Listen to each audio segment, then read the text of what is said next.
Right, we're now joined by Udvir Sitram, Head of Analytics for FNB Business. He will unpack the role of female entrepreneurs in Africa's economy. Thank you very much for joining us, Udvir. Thank you for having me. Now, can you tell us about FNB Business findings that the number of female-owned business and entrepreneurs have increased significantly over the past 2 years? So in 2012, we did a relaunch of the business banking image for South Africa.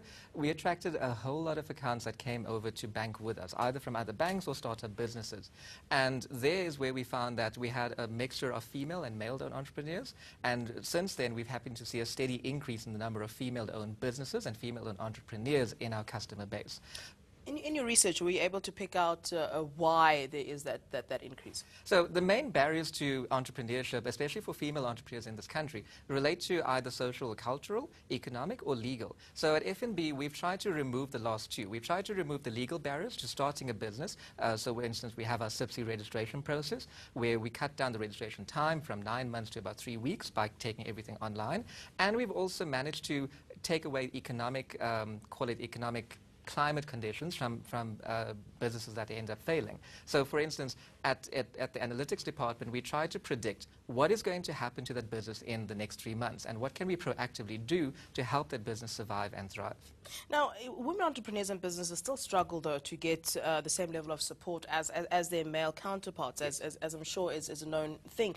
Why is this? So I believe that a lot of the time, the amount of risk-taking in female entrepreneurs seems to be a little bit less, simply because by taking risk, you stand a chance of failing.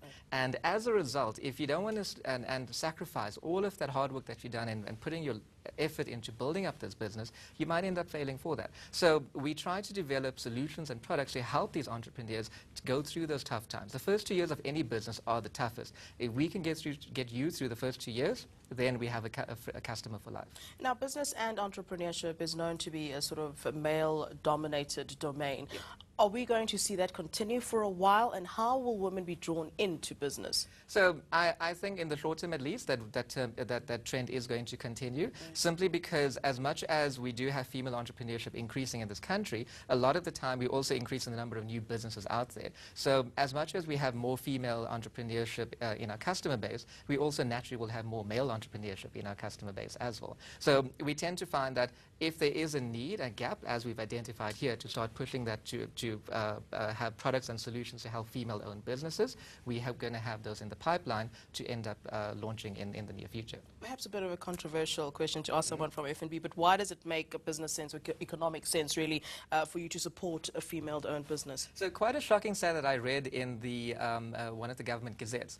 By 2030, the GDP of our country, the aim of government is to have 90% of that GDP contributed by small and medium enterprises. Yeah. So as a bank, we're trying to service government, we're trying to service our customers. If we can be the middle ground between those two parties, and if we can help push entrepreneurs to be successful and also contribute to the GDP figure, we're doing the best that we can. And just in closing, you know, maybe if you could give some of the women advice who are really on the verge of giving up due to whatever it is, logistical problems or lack of support, what advice can you give those women?